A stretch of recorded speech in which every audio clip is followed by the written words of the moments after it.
എന്താണ് hospital administration course? ആർക്കെല്ലാമാണ് ഈ course അനുയോജ്യമുള്ളത്? ഇതിന്റെ ജോലി സാധ്യതകൾ, എങ്ങനെ വളരെ ചുരുങ്ങിയ ഫീസിൽ ഹോസ്പിറ്റൽ അഡ്മിനിസ്ട്രേഷൻ ഡിപ്ലോമ കോഴ്സ് ചെയ്യാം? സിറ്റുവേഷനിൽ ഏറ്റവും അധികം ജോലി സാധ്യതയുള്ള ഒരു ഫീൽഡാണ് health care system. Health care മേഖലയിൽ ഏറ്റവും കൂടുതൽ ജോബിന് വേണ്ടിയിട്ട് സ്റ്റുഡൻസ് സ്റ്റേബിൾ ആയിട്ടുള്ള ഒരു കോഴ്സ് എന്ന് പറഞ്ഞാൽ അത് ഹോസ്പിറ്റൽ അഡ്മിനിസ്ട്രേഷൻ എന്ന് പറയുന്ന കോഴ്സ് തന്നെയാണ് പറയുന്നത്. ഒരു ഹോസ്പിറ്റൽ എടുത്താൽ ഹോസ്പിറ്റലിൽ മെഡിക്കൽ ഡിപ്പാർട്ട്മെന്റ് സ്റ്റാഫുകൾ എന്ന് പറഞ്ഞാൽ ഡോക്ടർ, നഴ്സ്, ലാബ് ടെക്നീഷ്യൻ ഇവരൊക്കെ വരും. അതുപോലെ തന്നെ നോൺ മെഡിക്കൽ ഡിപ്പാർട്ട്മെന്റ്സ് ഉണ്ട്. അപ്പോൾ ഈ നോൺ മെഡിക്കൽ ഡിപ്പാർട്ട്മെന്റ് എന്ന് പറയുമ്പോൾ account, HR, front office, public relation, quality ഇവരൊക്കെയാണ് ഹോസ്പിറ്റലിനെ സംബന്ധിച്ചിടത്തോളം അവരുടെ നോൺ മെഡിക്കൽ ഡിപ്പാർട്ട്മെന്റ് കൊണ്ട് നമ്മൾ ഉദ്ദേശിക്കുന്നത്. ഇപ്പോൾ ഏറ്റവും കൂടുതൽ സ്റ്റുഡൻസ് ഈ ഒരു ഹോസ്പിറ്റൽ അഡ്മിനിസ്ട്രേഷൻ എന്ന് പറഞ്ഞ കോഴ്സാണ് ചൂസ് ചെയ്യുന്നത്. അപ്പോൾ അതിന്റെ ഒരു റീസൺ എന്ന് പറഞ്ഞാൽ തീർച്ചയായിട്ടും ഈ ഫീൽഡിലുള്ള ഒരു ജോബ് ഓപ്പർച്യൂണിറ്റി തന്നെയാണ്.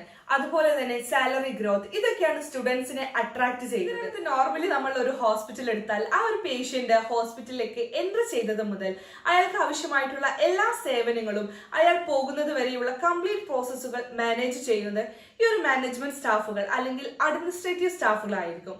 അതുകൊണ്ട് തന്നെ ഈ ഒരു ജോബ് ഓപ്പർച്യൂണിറ്റി വളരെ കൂടുതലായിരിക്കും. ഇപ്പോൾ തന്നെ നമുക്ക് super speciality, multi speciality hospital ഒക്കെ കൂടുതലായിട്ടുള്ളത് കൊണ്ട് തന്നെ ഈ ഒരു ഫീൽഡിൽ ഇപ്പോഴും ഹോസ്പിറ്റലുകൾ ചൂസ് ചെയ്യുന്നത് ഈ ഫീൽഡിലുള്ള എക്സ്പീരിയൻസ് ആയിട്ടുള്ള അല്ലെങ്കിൽ ആ വിഷയത്തിന് നോളജ് ഉള്ള പ്രൊഫഷണലിസ്റ്റിനെ ആയിരിക്കും ചൂസ് ചെയ്യുന്നത്. അതുപോലെ സ്റ്റുഡൻസിനായാലും പാരന്റ്സിനായാലും ഈ ഒരു ഹോസ്പിറ്റൽ അഡ്മിനിസ്ട്രേഷൻ കോഴ്സ് എന്ന് കേൾക്കുമ്പോൾ ഒരു തെറ്റിദ്ധാരണയുണ്ട്. അപ്പോൾ അവർക്ക് ഇത് കഴിഞ്ഞാൽ ഒരു ഹോസ്പിറ്റലിന്റെ ഫ്രണ്ട് ഓഫീസിലായിരിക്കും ജോലി കിട്ടുക, അല്ലെങ്കിൽ ഒരു ഗേൾസിന് മാത്രം സ്യൂട്ടബിൾ ആണ് എന്നുള്ളതൊക്കെയാണ് ഈ ഒരു ഫീൽഡിനെ കുറിച്ചുള്ള തെറ്റിദ്ധാരണ. എന്നാൽ അങ്ങനെയല്ല. തീർച്ചയായിട്ടും ബോയ്സിനും ഗേൾസിനും ഒരേപോലെ ജോബ് ഓപ്പർച്യൂണിറ്റി ഉള്ള ഒരു ഫീൽഡാണ് ഹോസ്പിറ്റൽ അഡ്മിനിസ്ട്രേഷൻ. ഹോസ്പിറ്റൽ അഡ്മിനിസ്ട്രേഷൻ എന്ന് പറഞ്ഞാൽ ഫ്രണ്ട് ഓഫീസിൽ മാത്രമല്ല, ഒരു ഹോസ്പിറ്റലിനെ സംബന്ധിച്ചിടത്തോളം മാനേജ്മെന്റ് ജോബ്സ്, അഡ്മിനിസ്ട്രേഷൻ ജോബ്സ്, അങ്ങനെ ഒരുപാട് ജോബ് ഓപ്പർച്യൂണിറ്റീസ് ഹോസ്പിറ്റലിൽ അവൈലബിൾ ആണ്. Next, employment areas.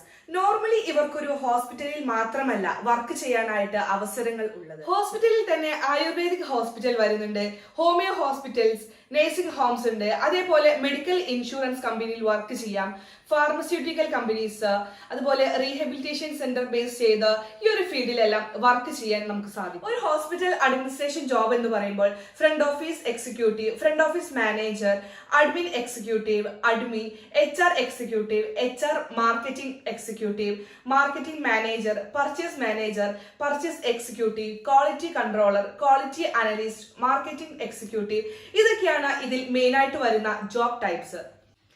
അടുത്തൊരു മെയിൻ ഡൗട്ട് ആണ്, എന്ത് ക്വാളിഫിക്കേഷൻ ഉള്ള ആൾക്കാണ് ഈ കോഴ്സ് സൂട്ടബിൾ ആയിട്ടുള്ളത്? തീർച്ചയായും എന്തെങ്കിലും ഒരു വിഷയത്തിൽ +2 അല്ലെങ്കിൽ ഡിഗ്രിയാണ് കൂടുതൽ ഹോസ്പിറ്റലും പ്രിഫർ ചെയ്യുന്നത്. സയൻസ് വിഷയത്തിൽ +2 അല്ലെങ്കിൽ ഡിഗ്രി പഠിക്കാത്തവർക്കും ഈ മേഖലയിൽ ജോലി ചെയ്യാവുന്നതാണ്. ഈ ഒരു കോഴ്സ് ചെയ്ത് നിങ്ങൾ ഹോസ്പിറ്റൽ ഫീൽഡിൽ വേണ്ട എക്സ്പീരിയൻസ് ആയി കഴിഞ്ഞാൽ, ഹോസ്പിറ്റലിലെ എല്ലാ ഫീൽഡുകളെ കുറിച്ച് ഒരു ഐഡിയ ആയി കഴിഞ്ഞാൽ, ഒരു മാനേജ്മെന്റ് ടോപ്പ് പൊസിഷനായ CEO ലെവൽ വരെ എത്താൻ നമുക്ക് ഈ കോഴ്സ് സൂട്ടബിൾ ആണ്. എന്താണ് ഇഗ്നൈറ്റ് സ്കിൽ അക്കാദമിയുടെ 6 മാസ ഹോസ്പിറ്റൽ ഡിപ്ലോമ കോഴ്സ് എന്ന് നോക്കാം.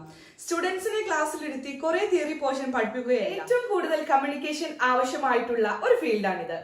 ഇനി ഒരു ഹോസ്പിറ്റൽ എടുത്താൽ നമ്മുടെ മുമ്പിലേക്ക്, അതായത് ഒരു ഫ്രണ്ട് ഓഫീസ് മാനേജർ അയാളുടെ മുമ്പിലേക്ക് ഒരു പേഷ്യന്റ് വന്നു നിൽക്കുമ്പോൾ അയാളുടെ ഇഷ്യൂസ് എന്താണ്, അയാളുടെ പ്രോബ്ലംസ് എന്താണ് എന്ന് മനസ്സിലാക്കി അതിന് കറക്റ്റ് ആയിട്ടുള്ള ഒരു സൊല്യൂഷൻ നിർദ്ദേശിക്കുക, ഇതൊക്കെയാണ് നമ്മുടെ ഈ ഒരു മെയിൻ. അതുകൊണ്ട് നമ്മൾ ഇതിനകത്ത് കമ്മ്യൂണിക്കേഷൻ മെയിൻ ആയിട്ട് ഒരു ഇമ്പോർട്ടൻസ് ഉണ്ട്. നമ്മുടെ ക്ലാസ്സുകൾ എന്നാൽ പ്രാക്ടിക്കൽ ഓറിയന്റഡ് ആണ്. അവർക്കൊരു മോക്ക് ഇന്റർവ്യൂസും കാര്യങ്ങളും ഇതിനകത്ത് ചെയ്യും. അതേപോലെ തന്നെ ലാംഗ്വേജ് ട്രെയിനിങ്ങും പ്രൊവൈഡ് ചെയ്യുന്നുണ്ട്.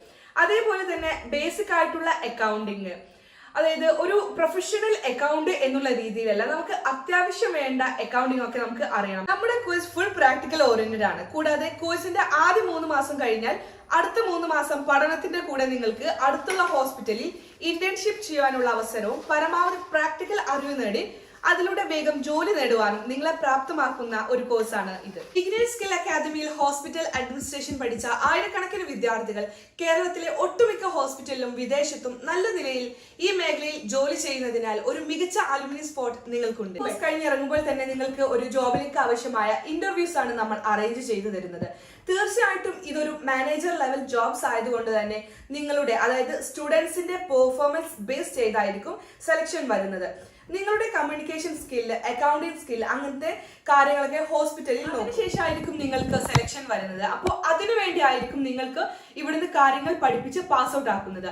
ഇവിടുന്ന് കോഴ്സ് കഴിയുമ്പോൾ തന്നെ നിങ്ങൾക്ക് ഉടൻ തന്നെ കണ്ടിന്യൂസ് ആയിട്ടുള്ള ഇന്റർവ്യൂസ് നമ്മൾ അറേഞ്ച് ചെയ്യും. ആ ഇന്റർവ്യൂ എന്ന് കേൾക്കുമ്പോൾ നമ്മൾ പേടിക്കേണ്ട ആവശ്യമില്ല. ആ ഇന്റർവ്യൂ അറ്റൻഡ് ചെയ്ത് പാസ് ആവാൻ ആവശ്യമായിട്ടുള്ള എല്ലാ കാര്യങ്ങളും പഠിപ്പിച്ച് എല്ലാ സോഫ്റ്റ് സ്കില്ലും നിങ്ങൾക്ക് പ്രൊവൈഡ് ചെയ്യുന്നതായി. അതുകൊണ്ട് പെട്ടെന്ന് തന്നെ നിങ്ങൾക്ക് ഒരു ജോബിലേക്ക് കയറാനായിട്ട് സാധിക്കും.